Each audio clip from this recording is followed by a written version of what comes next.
रैदास जी यद्यप चतुर्वर्ण में प्रकट हुए थे, पर वो बड़े धनी थे। उनके पिता माता बड़े धनी थे, बहुत महान चरित्र है, पर हम केवल उतने प्रसंग को ले रहे हैं। उनके पिता ने देखा कि कमाता तो कुछ है नहीं, बस नाम जप करता है, तो जहां साधुओं को देखता है वहां घर की वस्तु उठाकर उनको देने की चेष्टा करता है। वो संत प्रेमी थे, भगवत सेवी थे। एक दिन उनको तिजोरी की चाबी हाथ लग गई अपने पिता की, वहीं रखते और बस उनसे अर्थ निकाल लेते और बाजार से अच्छी अच्छी चीजें खरीद कर जहां संतों को देखते सबको जाके देते। कुछ दिनों बाद किसी कार्य के निमित्त से उनके पिता ने, चाबी वहीं रखी रहती जहां, वो अपने पास नहीं, बस खोल के वो अर्थ निकाल लेते थे। खोला तो देखते ही पता चल गया, क्योंकि महीनों से संत सेवा चल रही थी। बुलाया इनको रैदास जी को और कहा कि तुम इससे अर्थ लेते हो? सत्य, हाँ। क्या करते हो? संतों की सेवा में लगा देते। किससे पूछकर? पूरे जीवन की हमारी मेहनत की कमाई 1 रुपया तो तुम कमाते रहे। देखो, यद्यपि वो भी महान भाग्यशाली थे जिनके यहाँ ऐसे पुत्र प्रकट हुए, बड़ा भारी चरित्र है।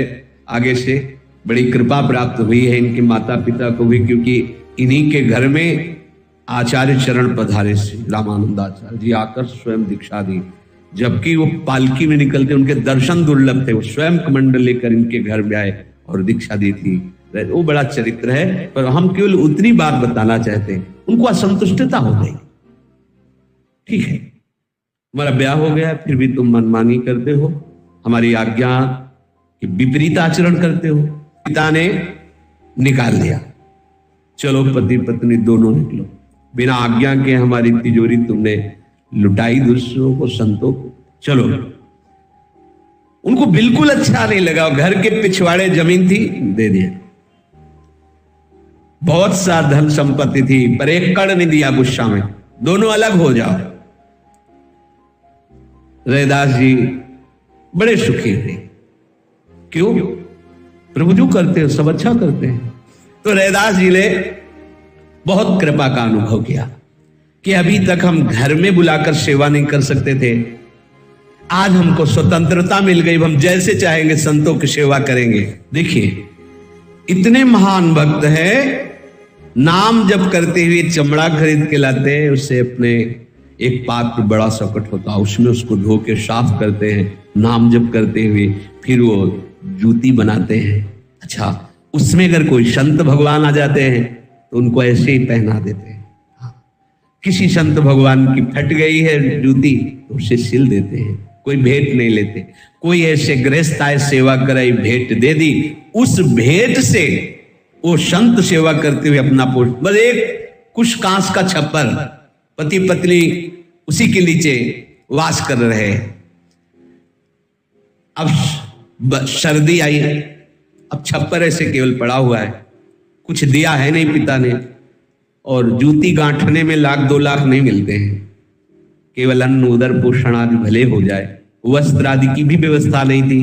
तो सहे अति कष्ट अंग हिये सुखशील रंग, आए हरि प्यारे लियो भक्त भेष धारी के, कियो बहुमान खान पान सो प्रसन्न हुए के, दीनों कहो पारस है राखियो संभारी के, मेरे धन राम कछु पाथर न सरे काम, दाम में न चाहो चाहो डरो तनवारी के, रापी एक सोना कियो दियो करी कृपा राखो, राखो यह छानी मांझ लेहू जो निहारी के।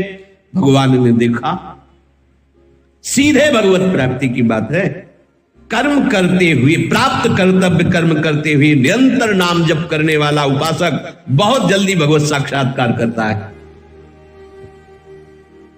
रैदास जी की ऐसी सेवा और ऐसी अकिंचनता, ऐसा कष्ट, सर्दी में पूरी रात पति पत्नी कांपते हुए जिसका कोई नहीं होता। देखो ये कृपा होती है। हम चाहते हैं कि हमें वास अच्छा मिले, परिस्थिति सुधरे, हमारी सब व्यवस्था, नहीं भाई, व्यवस्था की तरफ मत देखो, प्रभु की तरफ देखो। वो व्यवस्था करेंगे तो उनकी बात अलग, आप व्यवस्था मांगोगे तो फंस जाओगे उसी व्यवस्था में।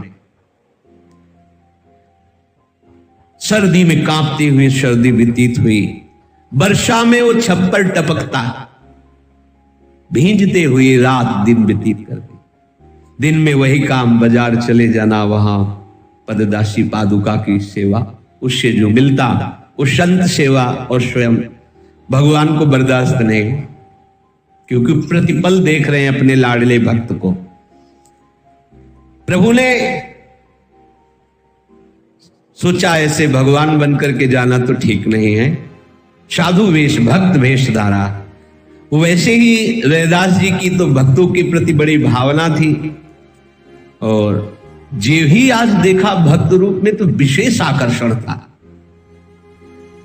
देखते ही उनको पतली से कहा, आज तो मैं कृतकृत्य हो रहा हूं, पता नहीं कैसा अद्भुत आनंद आ रहा है, और नाचने लगे। जब भगवान भक्त वेश में आए तो उनके सामने नाचने लगे और कहने लगे, आज के दिवस को जाऊं बलिहारा, आज के दिवस को जाऊं बलिहारा, मेरे घर आयो, मेरे घर आयो राजा राम जी का प्यारा, आज के दिवस को जाऊं बलिहारा, जाऊं बलिहारा, करो दंडवत चरण पखारूं, तन मन धन संतन परवारूं, आंगन भवन भयो अति पावन, हरिजन बैठे हरि जस गावन, कहे कथा अरवरथ विचारे, आप उतरे औरन को तारे, कहे रैदास मिले हरिदासा, जन्म जन्म की पूरी आशा,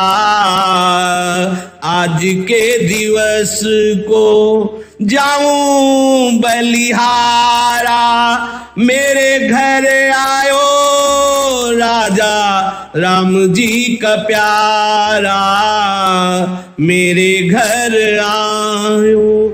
नाच नाच कर आनंदित होकर भगवान जो संत वेश में उनके चरण पखारे विराजमान किया। प्रभु आप जानते हैं मैं चतुर्वर्ण का हूं, तो सूखा आटा है, नमक है, आप रोटी बना लीजिए और नमक रोटी पा लीजिए। नहीं नहीं, हम ऐसे संत नहीं, चूल्हा चक्की है सब। भगवान ने कहा मैं ऐसे, तो विचार किया रैदास जी ने, शायद हमारी जाति पक्षी की तरफ दृष्टि हो, तो उनका प्रभु समझ गए, हे पैसे दो पैसे हैं हमारे पास जूता काटने के, बाजार में कोई फल मीठा ले लेना, आप पा लेना। प्रभु ने कहा वो अर्थ तो छूता नहीं, मेरे पैरों में लौटता रहता है, मैं अर्थ स्वीकार नहीं करता। हाँ, मां लक्ष्मी सहलाती रहती, वो स्वीकार भी नहीं करती। विनम्रता पूर्वक पूछा, आखिरकार आपका कैसे मैं स्वागत करूं? उन्होंने कहा कि हमें तो आपके हाथ का प्रसाद पाना है। आपकी जो अर्धांगिनी है बहुत भाव से कढ़ी पकौड़ी ये सब बढ़िया बना लेती है, सुना है संतों से, क्योंकि आपके यहाँ संत आते जाते रहते। हमको तो वही पाना है, अगर आप वास्तविक पवाना चाहते हो तो वही भोग लगाओ ठाकुर जी को, हमें पवाओ। तो उनका प्रभु आप विचार करके देख लीजिए, लोक में आपकी निंदा होगी, मैं चतुर्वर्ण का हूं। बोले आप कैसे बोलते हैं, ठीक से बात करो। जो वैष्णव होता है उसका गोत्र होता है अच्युत, और जितने वैष्णव होते सबका गोत्र होता है, तो हम एक ही कुल के, एक ही गोत्र के तो हुए। हमको छल में मत डालो, आप हमारे ही परिवार के हैं, आप हमारे ही गोत्र के, बनाइए और हम पाएंगे। बड़ा सुख हो रहा है रैदास जी को कि आज तक जो है इतना अपनापन मुझे कहीं से प्राप्त नहीं हुआ। कहा प्रभु जब आप राजी हो तो मेरे अहोभाग्य। तत्काल पत्नी के साथ मिलकर सुंदर रसोई बनाई और प्रभु को भोग लगा करके पवाया। प्रभु ने प्रसाद पाकर के रैदास जी से कहा कि मैं देख रहा हूं कि आपके पास बड़ी अव्यवस्था है, न मकान है, न सैया है, न वस्त्र है, न ठीक से भोजन सामग्री है। मेरे तपस्या के परिणाम से मुझे एक मणि मिली जिसका नाम पारस मणि है, आप इसको स्वीकार कर लो, इसे संभाल कर रखना, ये आपके काम में आएगी, आप जो चाहो सो कर सकते हो। रैदास जी ने कहा कि इस पत्थर की, भगवान ने तो मणि कहा, रैदास जी ने कहा इस पत्थर की मुझे आवश्यकता नहीं। निर्धन को धन राम हमारो, निर्धन को धन नाम। चोर न लेवे घट नहीं जावे, कष्ट में आवे काम। सोवत जागत उठत बैठत, बस जपो निरंतर नाम। दिन दिन होत सवाई दौलत, खूटत नहीं छदाम। अंत काल में छोड़ चलत सब पास न एक बदाम। कहत कबीर धन के आगे पारस को क्या काम। जिसके पास नाम धन है वो, भगवान ने कहा तो अभी महिमा नहीं जानते हो, तो चमड़ा को काटने की जो एक रापी होती है और उसको सिलने की जो, तो एक उसमें यंत्र में ऐसे पारस हुआ, सोने की हो गई, समझ लो बहुत काम की चीज है।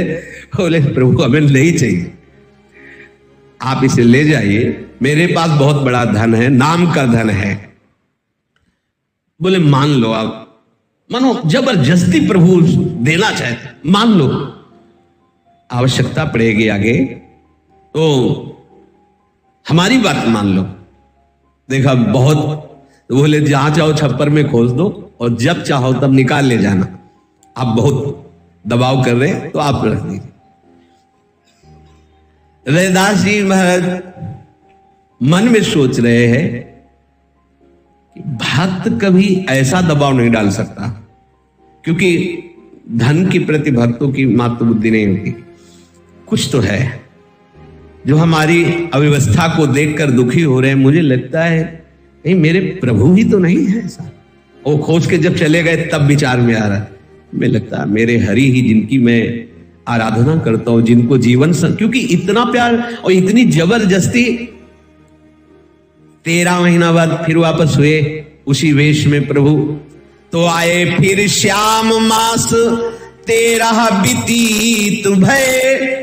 प्रीति करी बोले कहो पारस की रीति को, तो वही ठोर लीजे मेरो मन ना पतीजे। अब चाहो सोई कीजे मैं तो पावत हूं भीति को। लेके उठ गए नए कौतुक सो सुनो, पावे सेवत मुहर 5 नित ही प्रतीति को। सेवहु करत डर लागे निस कहो हरि, छोड़ो अर अपनी और राखो मेरी जीति को। प्रभु 13 महीने बाद फिर आए वही संत वेश में। बड़े प्रेम से रैदास जी ने वैसे ही सेवा की अपनी गरीबी वाली। सोचा प्रयोग नहीं किया, क्योंकि उसका प्रयोग अलग दिखाई देता है, तो प्रयोग नहीं किया उस पारसमणि का। तो रैदास जी ने कहा हमें आवश्यकता नहीं पड़ी, आप जहां रख गए थे जैसे रख गए थे, हमने देखा भी नहीं छुआ भी नहीं, प्रयोग की तो बात जाने दो, वही रहे। देखो कैसे नाम प्रेमी संत है, आप उसे ले लीजिए, वो कभी मेरे काम में नहीं आने वाली, वो छप्पर में ही खुशी रहेगी। क्योंकि मुझे धन पे विश्वास नहीं है, मुझे विश्वास है कि नाम जप करते हुए दैन्यता पूर्वक जो भी व्यवस्था है उससे प्रभु प्रसन्न होते हैं। हम धन की चाह करने वाले नहीं हैं, आप उसे ले जाइए। मुझे पारस से और पारस के स्पर्श किए हुए सोने से, दोनों से डर लगता है। ये हमारी बुद्धि को प्रभु के नाम से, प्रभु की सेवा से दूर न कर दे, ले जाओ इसको। श्री रैदास जी की ऐसी बात सुनकर पारस को लेकर के प्रभु उदास से हुए। प्रातः काल रैदास जी जब ठाकुर सेवा करने के लिए गए तो वहां 5 मोहरे मिली स्वर्ण की।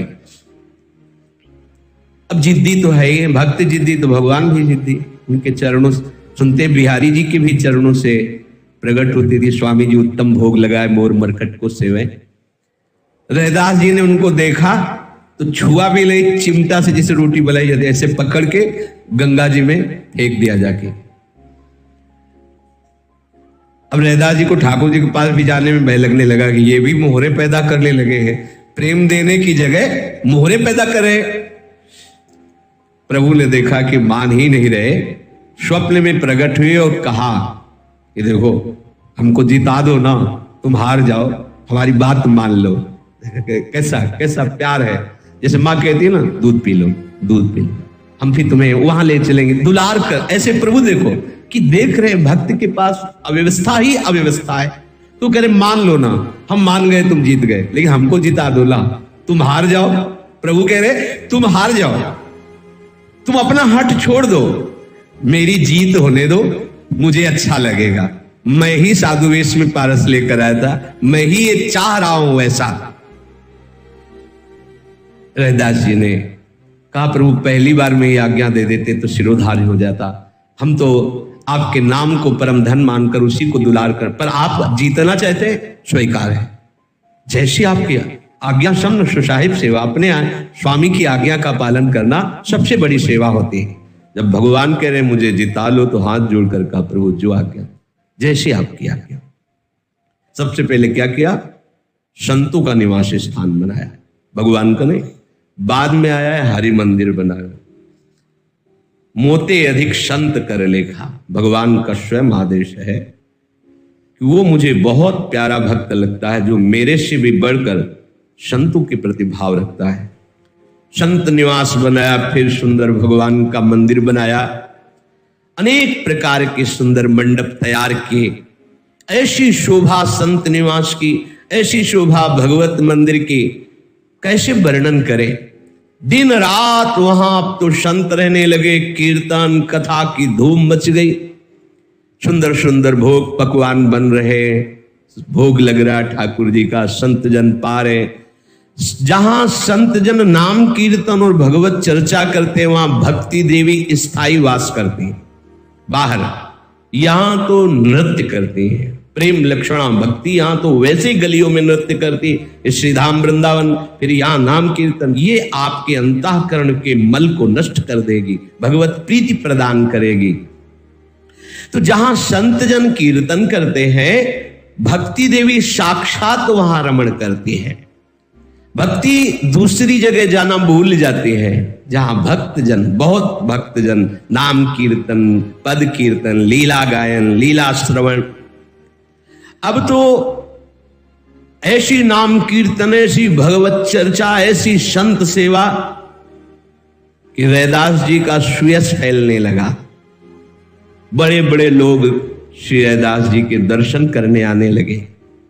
अनेक प्रकार के सुंदर सुंदर भोग बनाए जाते, ठाकुर जी को लगते, संत जन पाते, संत जन अनेक राग रागिनियों से गायन करते, बड़ा आनंद मचता। ब्राह्मणों के शरीर में रोग हो गया, काशी के। क्या रोग? ईर्ष्या रोग। ये बड़ा भयानक रोग होता है। कंचन तजना सहज है, सहज तिया का नेह, मान बड़ाई ईर्ष्या दुर्लभ तजना ए। ये बड़े बड़ों के हृदय में लग जाती है। वो अमुक संत की बहुत विस्तार पूर्वक कीर्ति बढ़ रही, तो कितने बड़े बड़े उनके हृदय में जलन, एक कैसे नीचा दिखाया जाए इसको, ऐसा हो जाता है। और इसमें प्रधान कारण बड़े खिलाड़ी प्रभु का ही होता है। बड़े खिलाड़ी है, कहां छप्पर के नीचे रह के नाम कीर्तन भजन साधु सेवा चल रही थी, कहां संत निवास और बड़ा मंदिर ये सब विस्तार कराया, और उधर ब्राह्मणों के हृदय में प्रेरणा कर दी कि इनका विरोध करूं। समझ लेना, विरोधी और कोई नहीं, महाराज के द्वारा ही लगाए गए हैं। भगवान ऐसा क्यों कहते हैं? भगवान ऐसा क्यों करते हैं? अपने संतों का विरोध क्यों करवाते हैं? उनकी निंदा क्यों करवाते हैं? उनके साथ ऐसा प्रतिकूल व्यवहार क्यों करते हैं? नीचे अभी उसका वर्णन होगा। बोले जिते प्रतिकूल में तो माने अनुकूल याते संतन प्रभाव मनि कोठरी की तारी है। ये कई बार चर्चा में कहा है कि संतों के यश का झंडा उनके विरोधी रूपी डंडे से फहराता है। जितना संतों का विरोध कोई करेगा उनका यश उतना ही फैलता है। इसलिए भगवान बड़े बड़ों को प्रेरित कर देते हैं। बेमतलब गाली, बेमतलब निंदा। तो आपको अगर आप मान बढ़ाई चाह करने वाले हैं तो आप उदास हो जाएंगे, और यदि अनासक्त हैं भगवत मार्ग के पथिक है तो कोई फर्क नहीं पड़ेगा, कितना भी बोलते रहो, और सुयश होगा और चमत्कार प्रकट होगा। प्रीति रस रास सो रैदास हरि सेवत है। प्रेम रस में मगन श्री हरिदास जी हरि की सेवा कर रहे हैं। हरि की सेवा का प्रधान स्वरूप हरि के शरणागतों की सेवा। पहले इसीलिए संत निवास बनाया। किंचन मात्र रैदास जी के हृदय में ना मान की इच्छा है कि लोग जाने कि हमारे भी संत निवास से ठाकुर सेवा होती, ऐसी कोई भावना स्पर्श भी नहीं की है। उन्होंने स्वीकार ही किया भगवान की प्रार्थना से कि मुझे जिता लो और ये स्वीकार कर लो। प्रभु ब्राह्मणों के हृदय में जाके द्वेष की प्रेरणा दे, करो इनसे द्वेष करो। बस यही समझना होगा।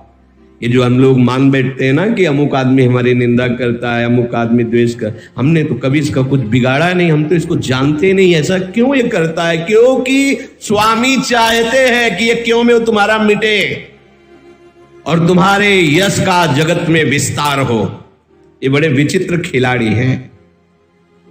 ब्राह्मणों ने आपस में चर्चा की कि यार हम इतना वेदांत तो सब पढ़े हुए हैं, हमारी कोई जय जयकार नहीं, और रैदास जी के यहाँ तो देखो ना भीड़ लगी रहती है, खूब भोग पकवान और संतों का नाम कीर्तन और कथा, और पूरे जगत में उनका यश फैल रहा है।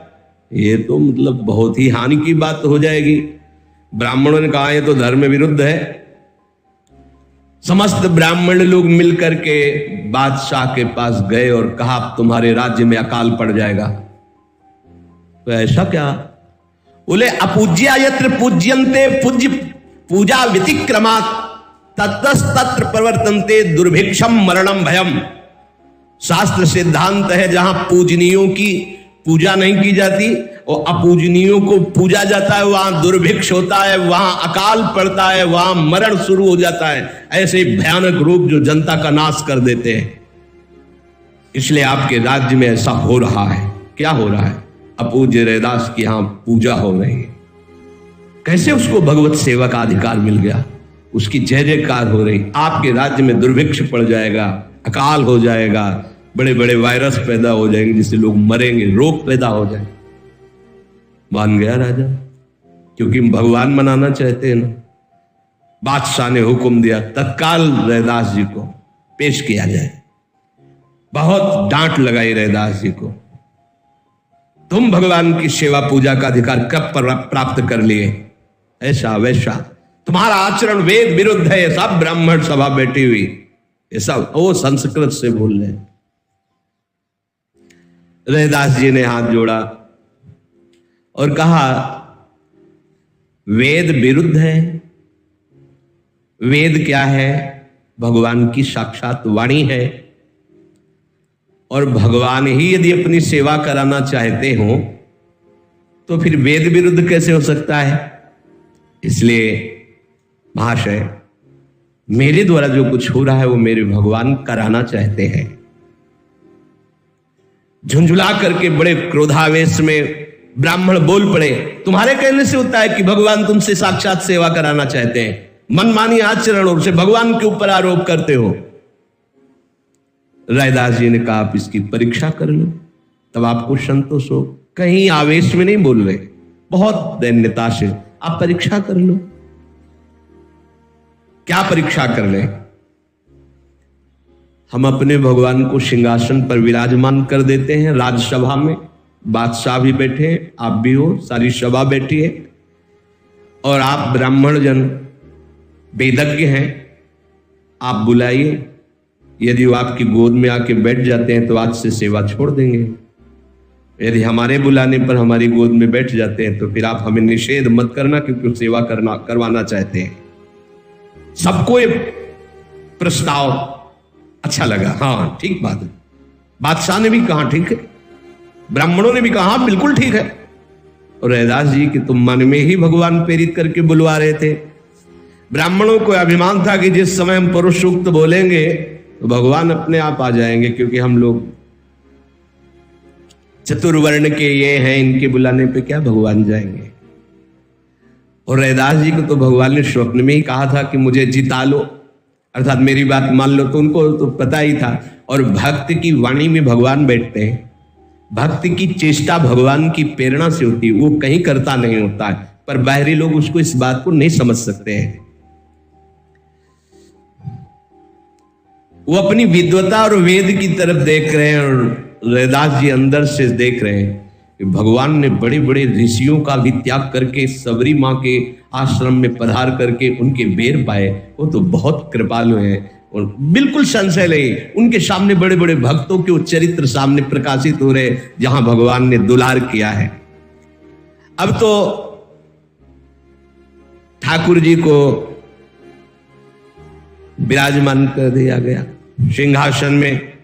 सबसे पहले बादशाह ने ब्राह्मणों को आदेश किया।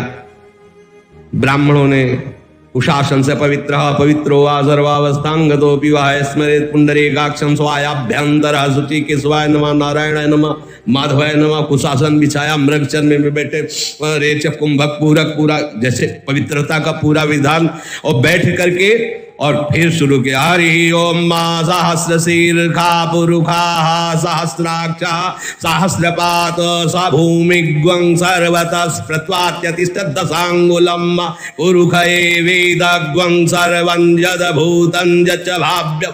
वेद स्तुति पूरी समाप्त हुई। सिंहासन कहीं कुछ नहीं। रैदास जी ने कहा और कोई स्तोत्र मंत्र बकाया रह गया हो तो अभी और कर लीजिए। बोले हमारी तरफ से तुम बुला के दिखाओ। बादशाह की तरफ देखा, आज्ञा है हुजूर। बोले हाँ। भक्त का सबसे बड़ा बल होता है प्रेम। हे हरि आवहु बेगी हमारे हमारे हरि, कोई और नहीं हो, आप हमारे प्राण प्रीतम हो। हे हरि आवहु बेगी हमारे, जैसे आए द्रुपद सुता के गज के काज सिधारे। हे हरि आवहु बेगी हमारे, ज्यों प्रहलाद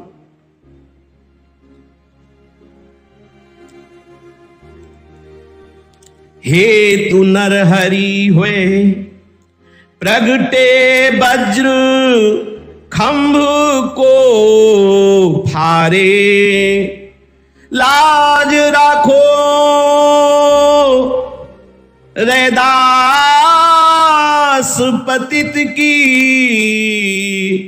हे दशरथ राज दुलारे। जो ही ये कहा लाज रखो, सिंहासन चल पड़ा। जैसे कोई अपने चरणों से चलता है ना, ऐसे सिंहासन चलने लगा। और सिंहासन सहित प्रभु आकर के गोद में बैठ गए रैदास जी के। अब तो किसी प्रमाण की जरूरत ही नहीं थी। बादशाह सहित समस्त ब्राह्मण नतमस्तक हो गए। बादशाह ने कहा आज के बाद आपकी इस भगवत सेवा में कोई भी विघ्न नहीं पहुंचा सकता, क्योंकि प्रत्यक्ष में भगवान आपसे सेवा कराना चाहते हैं। तो ये लीला क्यों करवाई, क्यों विरोध करवाया? तो कह रहे यदि विरोधी लोग ना हो तो इन महापुरुषों का प्रभाव ही प्रकट ना हो। ये विरोधी बड़े कृपालु हैं। साधो निंदक मित्र हमारा,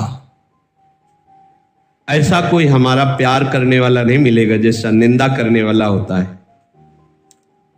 मां तो अपने हाथ से बच्चे का मल साफ करती है, लेकिन ये निंदक अपनी जबान से साधु के मल का साफ करते हैं।